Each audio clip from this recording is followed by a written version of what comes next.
This is Your Bird Story, a broadcast of bird stories told by everyday people about their interactions and relationships with wild birds in cities. I'm your host, Georgia Silvera Seamans.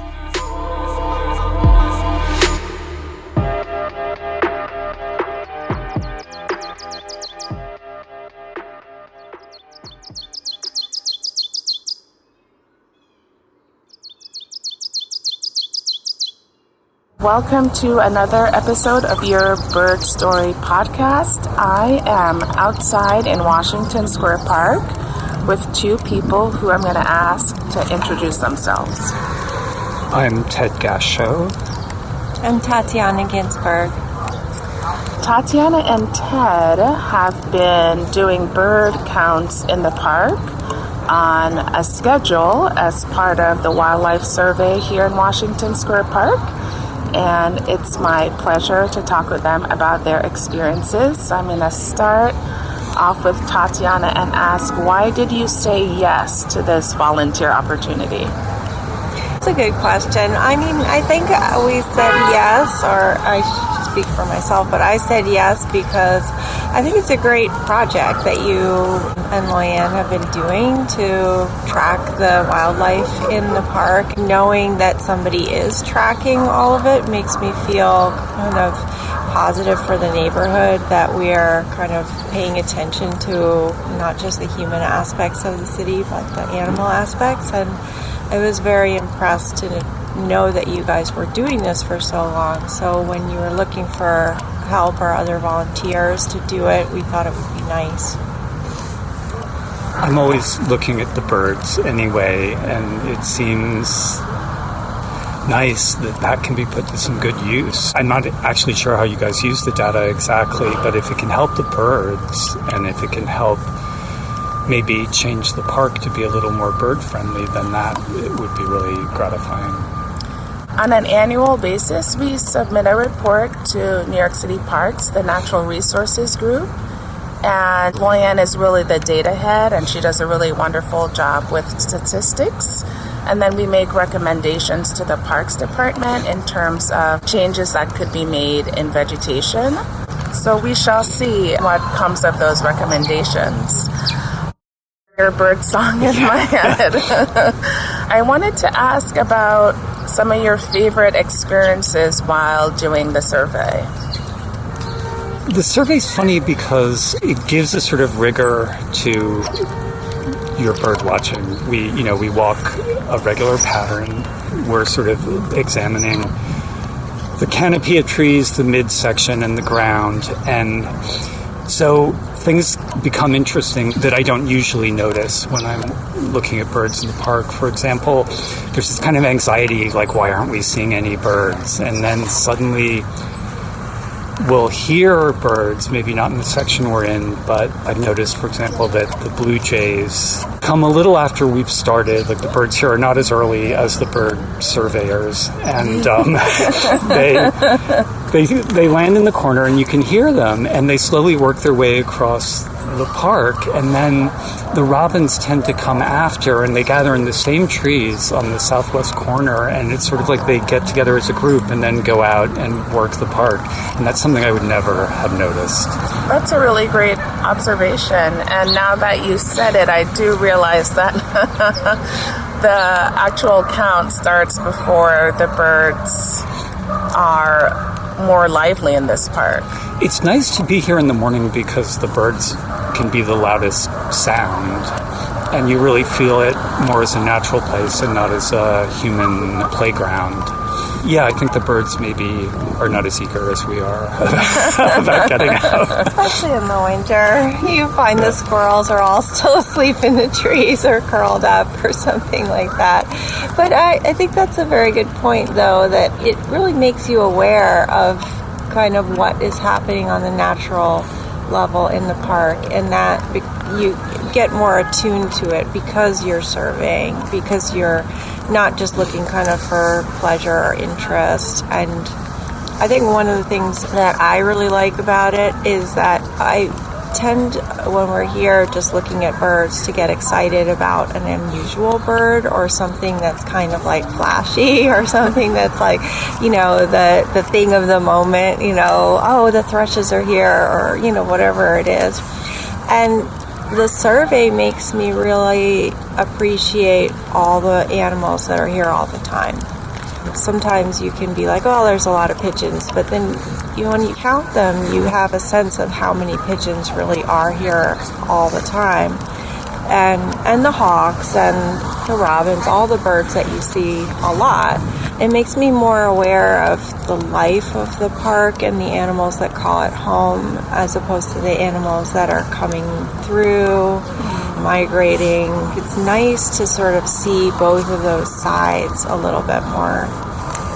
I agree with you there. There's this sort of steady rhythm throughout the year and then these peaks during migration. And I think often we kind of focus on the peaks because, it's really quite incredible, the migratory birds that come through. But yet still there's life in the park year-round, and it's nice to notice and appreciate that as well. I have so much respect for the birds like the robins who, they stand around looking perplexed, and you think these are kind of dorky birds, but they have a lot to be perplexed about. This is not the best place to find grubs or worms or crab apples and the things they like, and they're up against a lot that they actually seem to thrive here is amazing. Yeah. I'm not sure if you read that New York Times piece in the Metropolitan section, maybe last week or 2 weeks ago, about the increasing numbers of robins in the Northeast as it relates to climate change. Interesting. No, I didn't So I think it's, the ground is warmer and softer, so they have more access to food like earthworms through the winter. Yeah. And I suppose then the fruiting season in the fall is much longer. I recommend it. It's one of those things where you're like, I'm glad someone took the time to do this research. But then also you think, wow, there are all of these changes happening, and what are going to be the negative impacts on the wildlife that we really love. Yeah. So you mentioned that for the count, you're often here before the birds are truly awake. And I'm wondering if there are any particular challenges you've had in the park with the count. There's a guy, actually really nice guy, very funny. He loves the squirrels. He comes here, he feeds the squirrels. He does it every day religiously. He yells at me if he doesn't see me in the park. But the squirrels know him. And in the winter, he doesn't like to come so early. And I really feel like they've learned just to stay in their little hole in the tree until he's going to come. Because we can be here and we're like, why? We know this park is full of squirrels. Why do we have 2 squirrels on our list? So there are these funny interactions that I think throw things off a little. But again, that's the environment we're looking at, and I guess he's part of it. Yeah, I think one of the challenges can be sometimes, all of the things that are happening in the park can disrupt the kind of count or the way that the animals are using the park. And sometimes that's other animals. Sometimes you're like wondering why you don't see a lot of action in the section of the park, and then you realize one of the hawks is sitting right there. And other times it can be because there might be human commotion or something that's kind of throwing off the animals. Even sometimes early in the morning, for example, we've noticed a lot lately that, there's the dog runs, but a lot of people are letting their dogs off the leash in areas that are not the dog run. And so that can definitely throw off a whole sort of section of the park, because the birds don't want to hang out where there's so many dogs. Yeah. Especially the grass opposite the smaller playground, that when the robins arrive, that seems to be a place they love to go. They all gather there, and if it's covered with dogs, where are they going to go? And they're not that crazy, I think. When the park gets too crowded, they don't like it. They don't hang around. So do they get cheated out of breakfast because they have nowhere to feed, or does it at least limit where you see them? One of the beauties, I suppose, of this survey is that through close observation, you are noticing these factors that impact the presence of birds and squirrels. And someone might then think, oh, well, perhaps this park is not a great place for birds or for squirrels, but we have this background information that is probably a factor in that. And maybe thinking about management, for example, this is a park that shouldn't have dogs off leash, so more enforcement of that rule, right, would make that lawn more habitable for robins. And I know it's a park, this is not a forest, this is a park, it's for people, but the birds use it too, and I think they don't have to be exclusive. Like you were saying about plantings, there are lots of beautiful plants that would also be wildlife friendly that could be in the park, and why not? And it just makes things richer.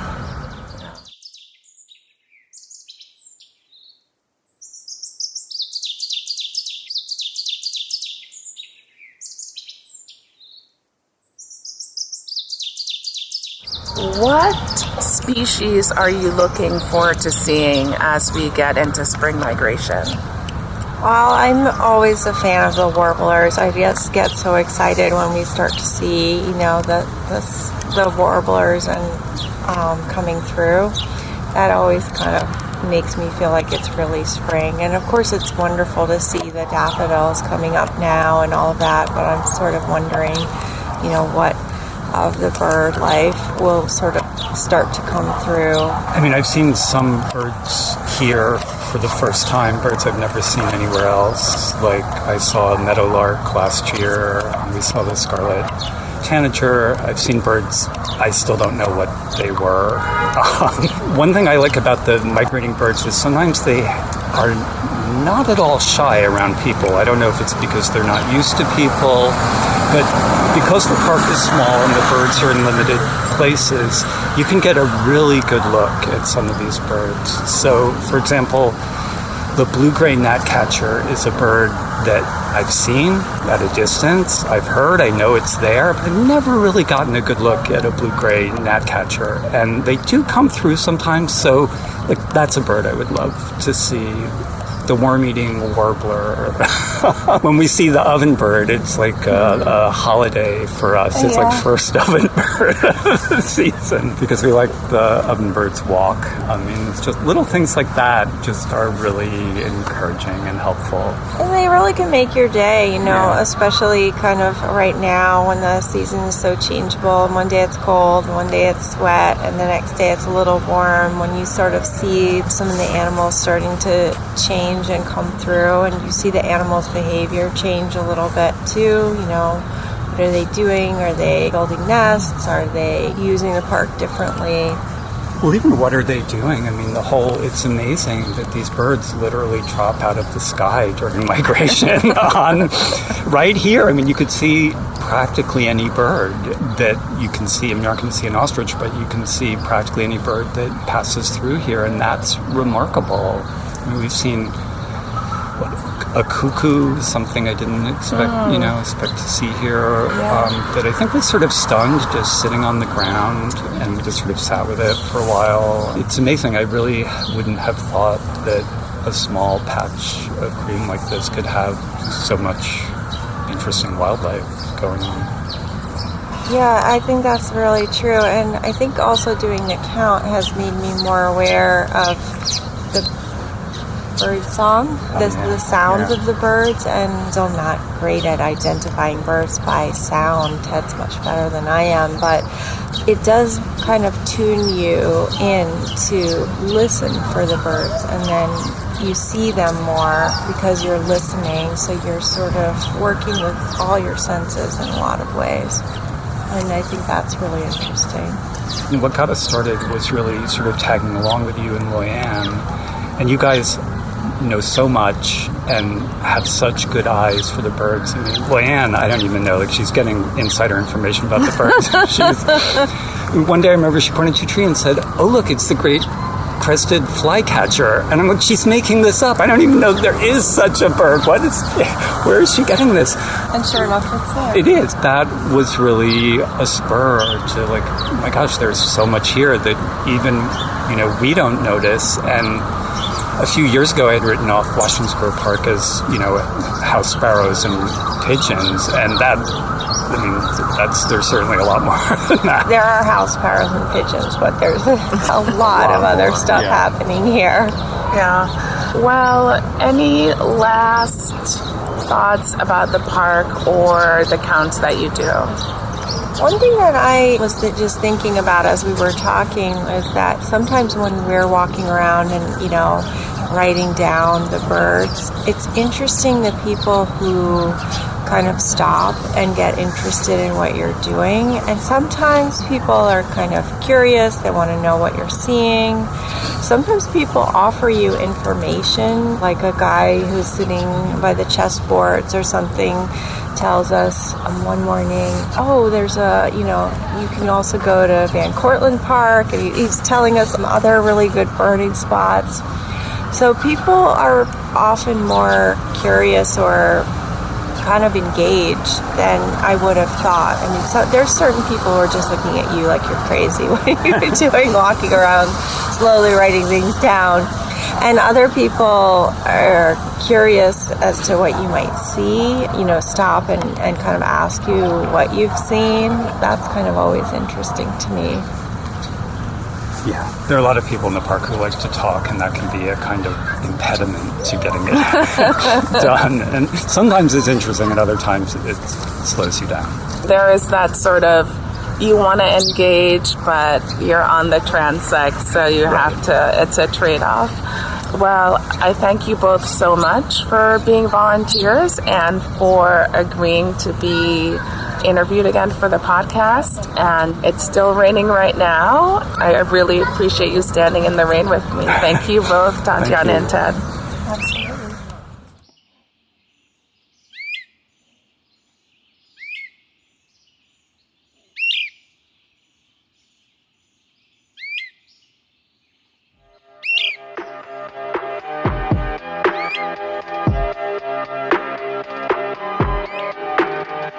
Thank you for tuning in to this episode of Your Bird Story. Like, share, subscribe, and we'll see you back here next month.